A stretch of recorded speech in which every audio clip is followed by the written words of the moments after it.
Right, so far we've recognised the importance and significance of data, we've shared views, we've shared journeys, we've had opinions, we've learned that persistence overcomes resistance, we've learned that we've got to take risks.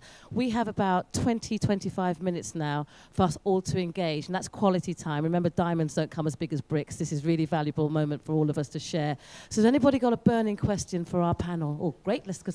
Have we got roaming mics, please? There's a gentleman along here, and there's one just back there, the two ladies there, thank you. Oh, did he go to the right party? Who's got this gentleman here? Can you stand up and tell us where you're from and get a microphone? How many microphones have we got? 2, okay. Morning, thank you very much. My name's Jonathan Mann. I'm a freelance theatre director and producer, and it's really inspiring to hear so many advocates for change here today. I think that my question, well, firstly, is about taste and curation. Certainly, as a group of Black and Asian BAME theatre directors want to be the artistic directors of the future, and we're so fed up of not our voices being heard that we actually organise our own sort of presentation of stories like Black Lives Matters, those kind of stuff that isn't very fashionable.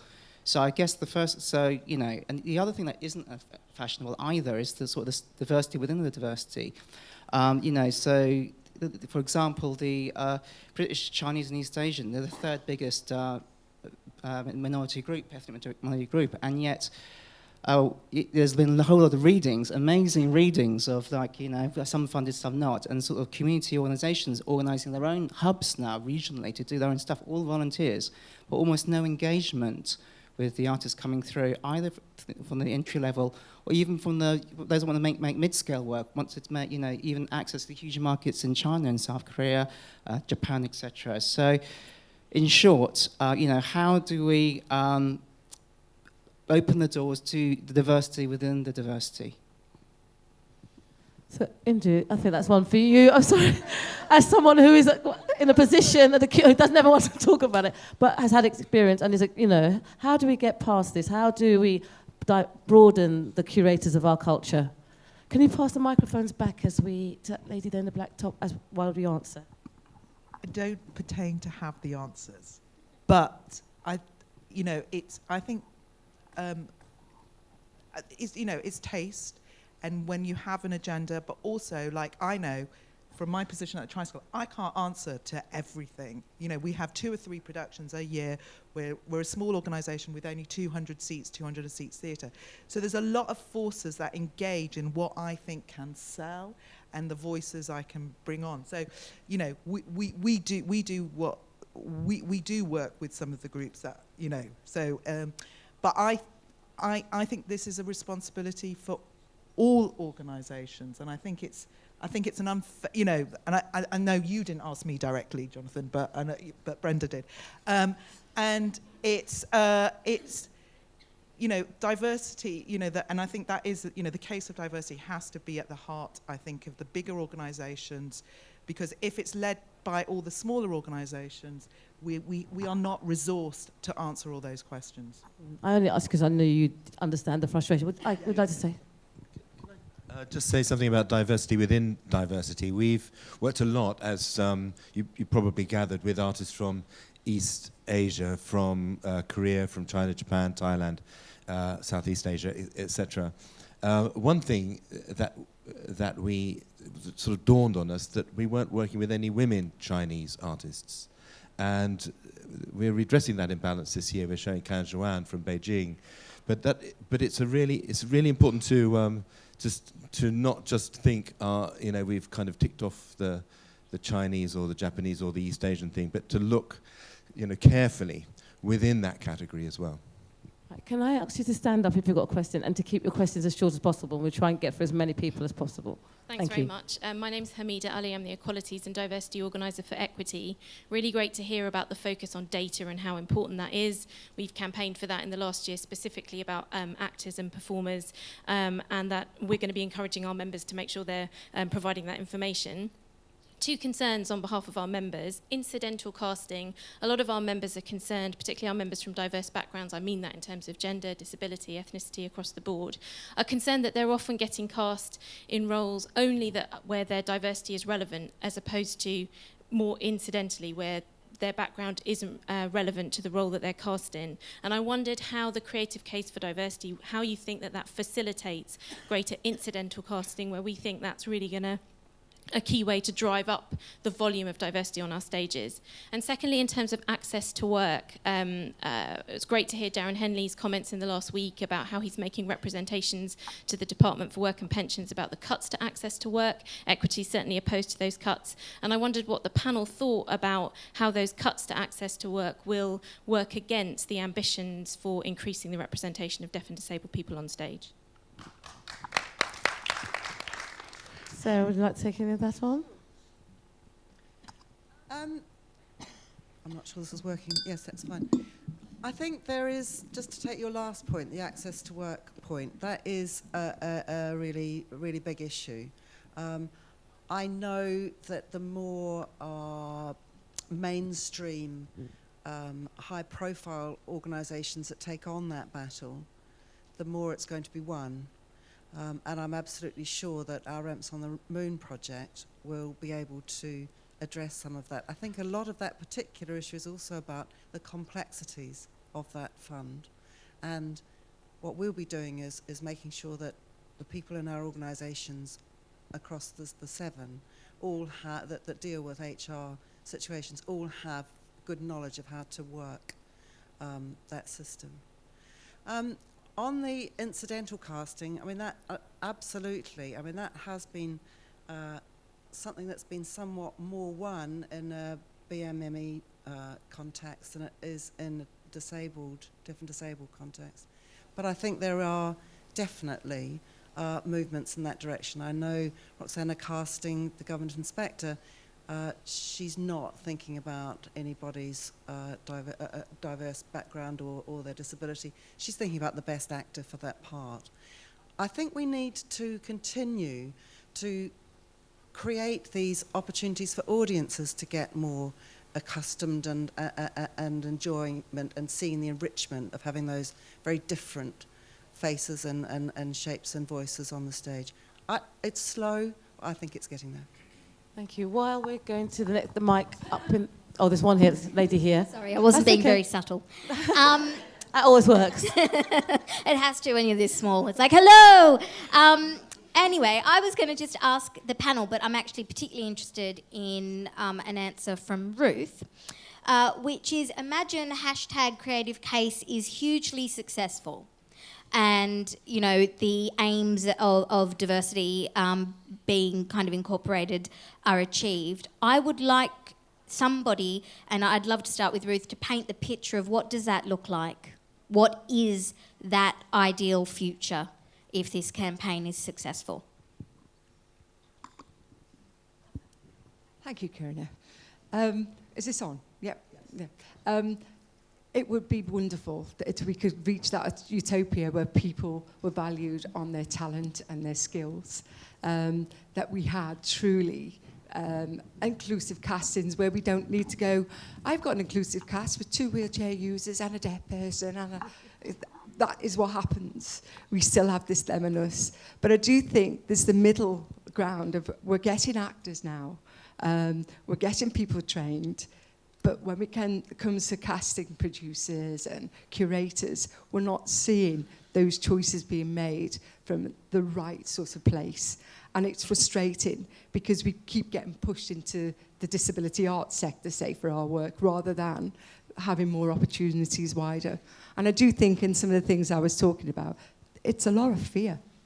And people also make incredible judgments over the work of people who come from the other place. And so we're dealing with lots of multiple barriers, and also a lot of people, particularly in the disability sector, it's sort of in disability understanding, don't know why they feel the way they do around disability issues. But we've got to look at the culture we've all grown up with. You know, our very first exposure of disabled people is usually witches with arthritis who scare the living daylights out of us as children.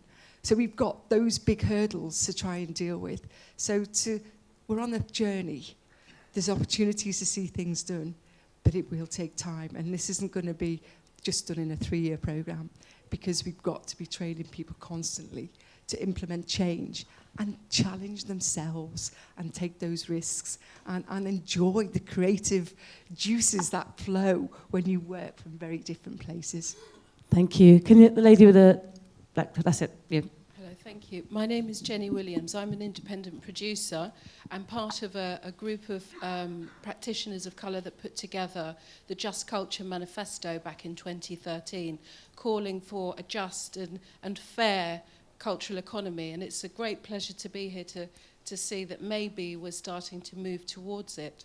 I do have some concerns, and that is that there is this talk that it's going to take time, and a reminder that next year is the 40th anniversary of The Arts Britain Ignores, the first report written from the head of diversity at Arts Councils some 40 years ago.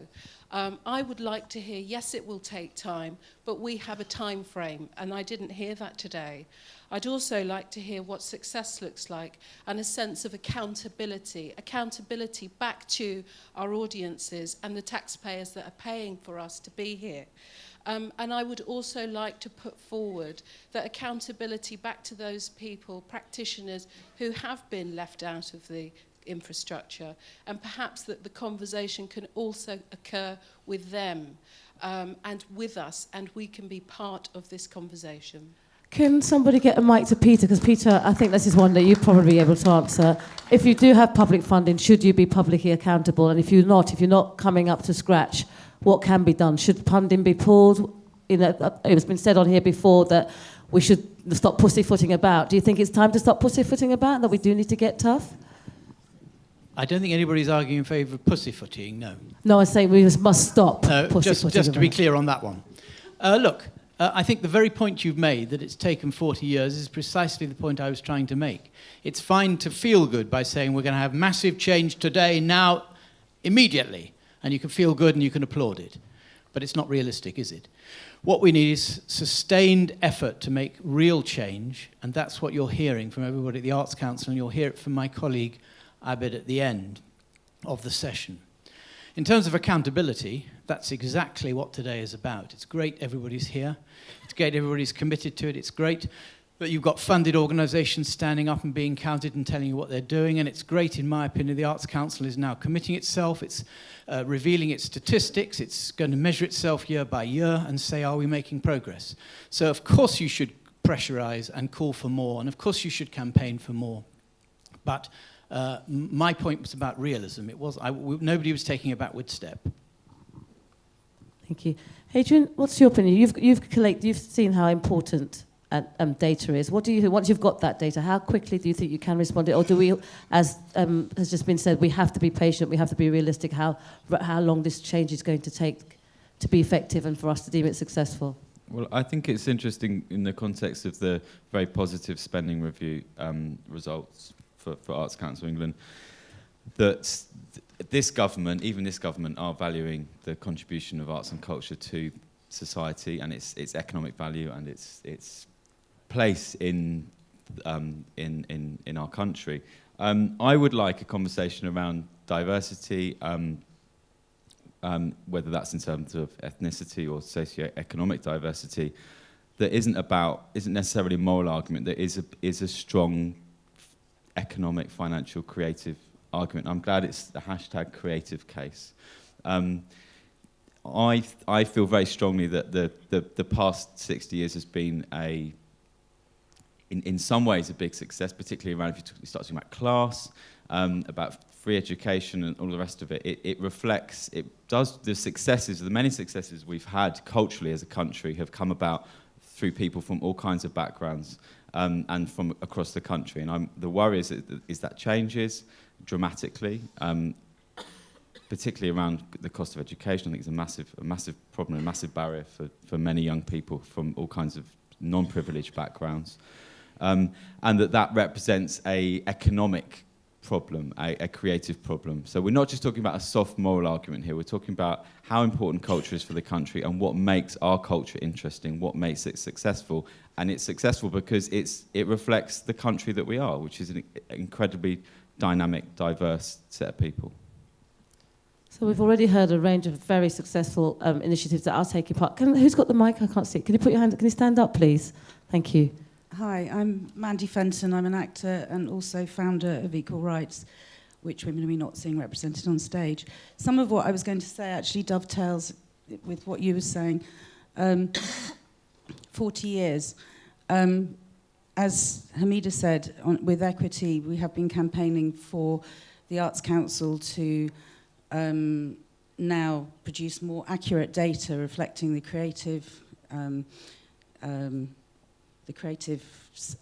the number of creatives and the division between what groups those creatives are within buildings and within organisations. Previously, we've been told that the data didn't reflect accurately, and it doesn't reflect accurately, the split between admin, cafe staff, cleaning staff, and female creatives in buildings. And we're concerned that until the new data comes through, within the creative case for diversity, we also need creative case for equality and also respect for all the intersections within equality and diversity, that while there's a known issue, although we're waiting for the statistics to become clear, we'd also like a commitment to know what's going to happen on other areas where there are known issues but they don't necessarily have the data yet, or will we have to wait still longer? Thank you. Can I just check, Peter, this is going to be an annual report event, isn't it? There's going to be a report back every year? That's one thing that I know for sure. Data is going to be collected consistently.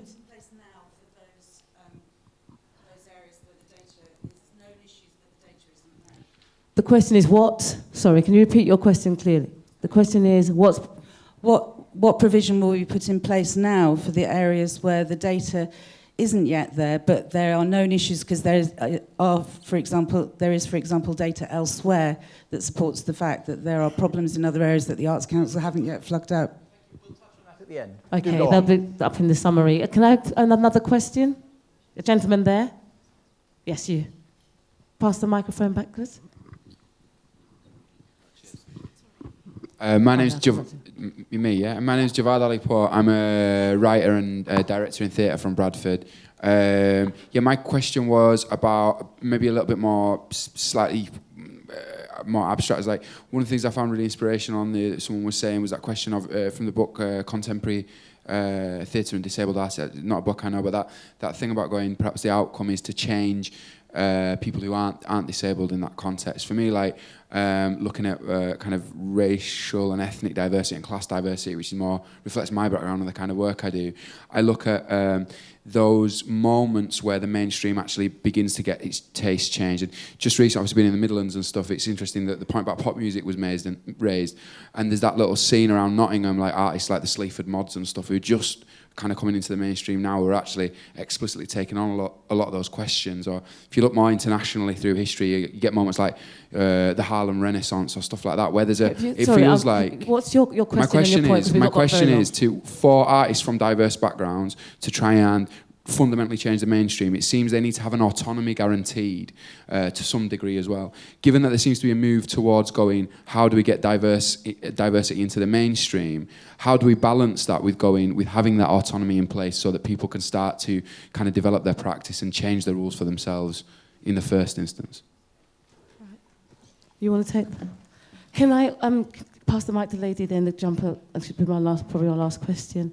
You want to respond to that and do? Briefly. I mean, I think that is a real conundrum, but I think what is really... I think for me, what success of the creative case will look like is actually that it makes money, that it's mainstream, and then once it makes money, it becomes an economic argument for all organisations to engage with it, which then allows different ways of thinking. And I know it sounds very pragmatic and very kind of almost cynical, but it's like that to me is what success will look like, which will then influence a change of thinking. And in terms of casting, I think we just need to keep asking that question. Do these parts have to be played? Challenge the perception of casting, challenge the perception of who needs to play what. Jonathan, would it also mean wider engagement, going out into the communities as opposed to them encouraging them to come in all the time?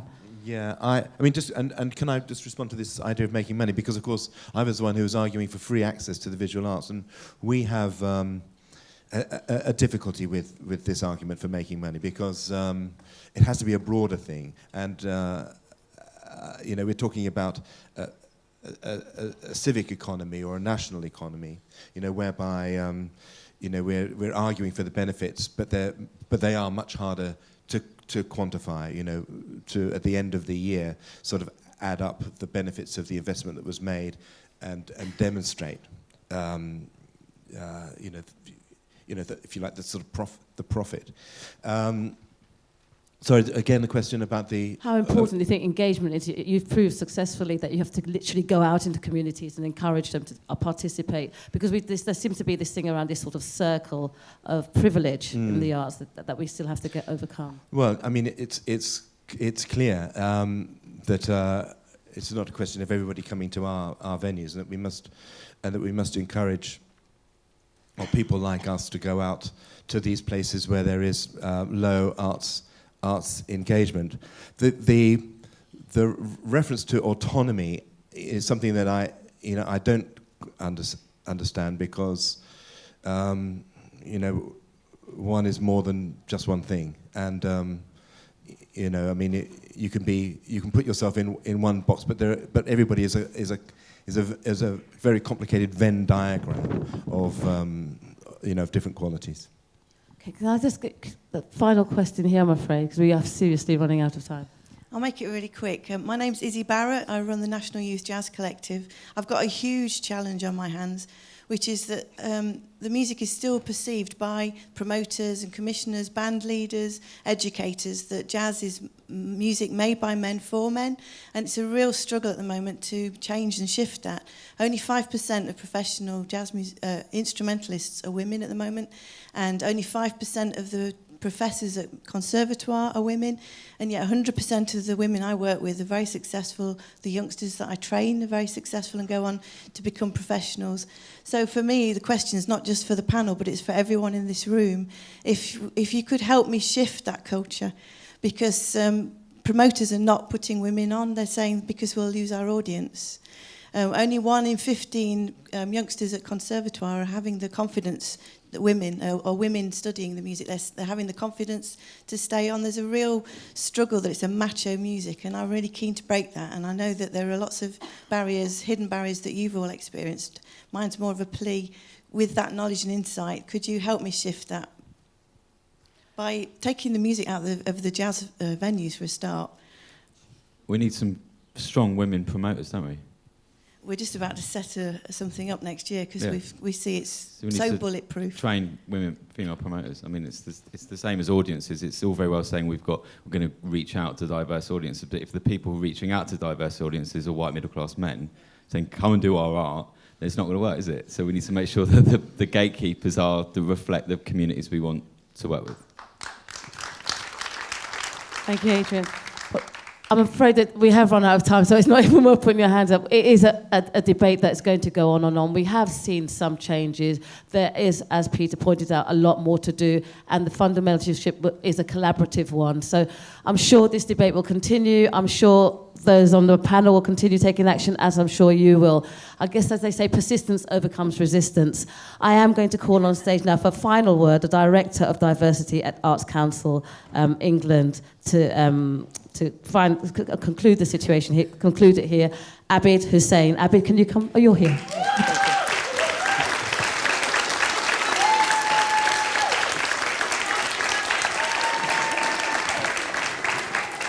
Thank you, Deborah.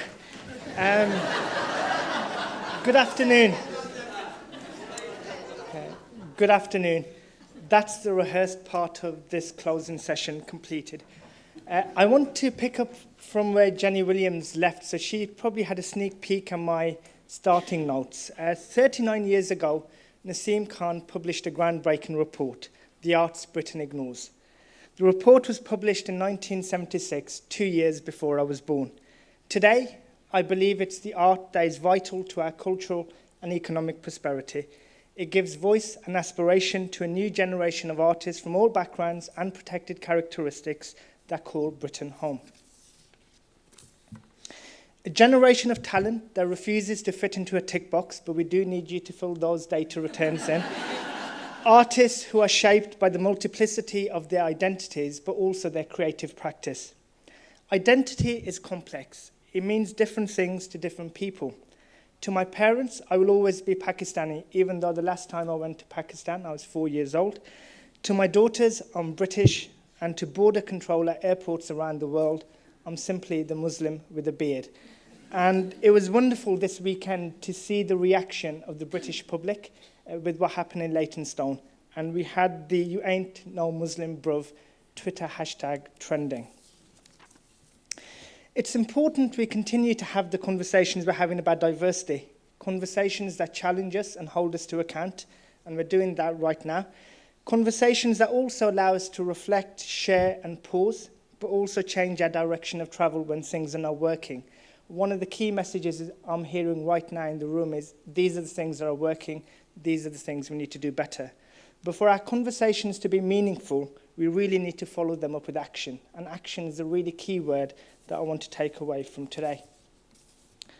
One of the Arabic words for trust is amana, but it has a more deeper and profound meaning. It is also the moral responsibility we all have to fulfill our obligations to others. As programmers, curators, educators, funders and leaders, we must all fulfill the obligations and trust placed upon us by the public, and that comes back to the points that we've been talking about. Only by doing so will our programs, our audiences and our workforce truly reflect the communities we seek to serve. My parents sacrificed their quality of life to give their children a better life. It's a debt I can never repay.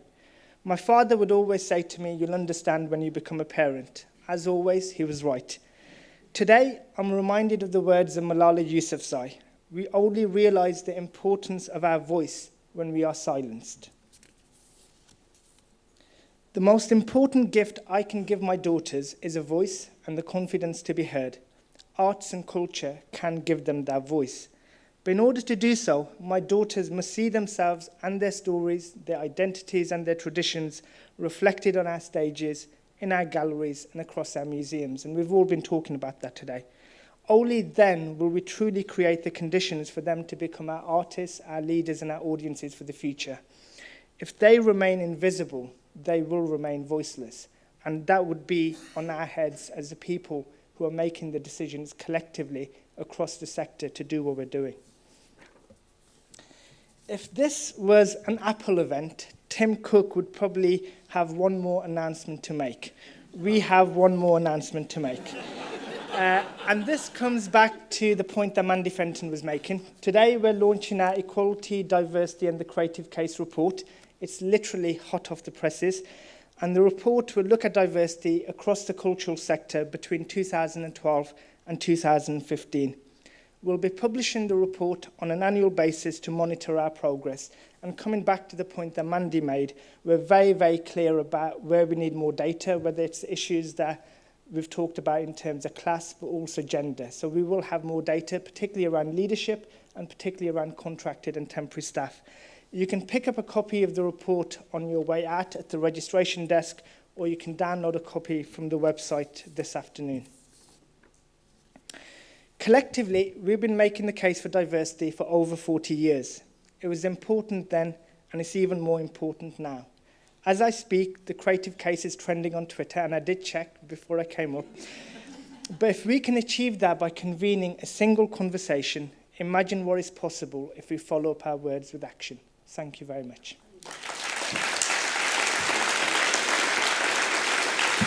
Thank you very much. And I'd just like to conclude by thanking Abid, thanking our panel for their thoughts and their insights, and also thanking you very much for your valued contribution. Remember, it is a collaborative effort. It's the start of a very long but exciting journey. Just go out, leave this room remembering that beautiful film and remembering just what we can be in terms of creating a case for diversity. Thank you very, very much.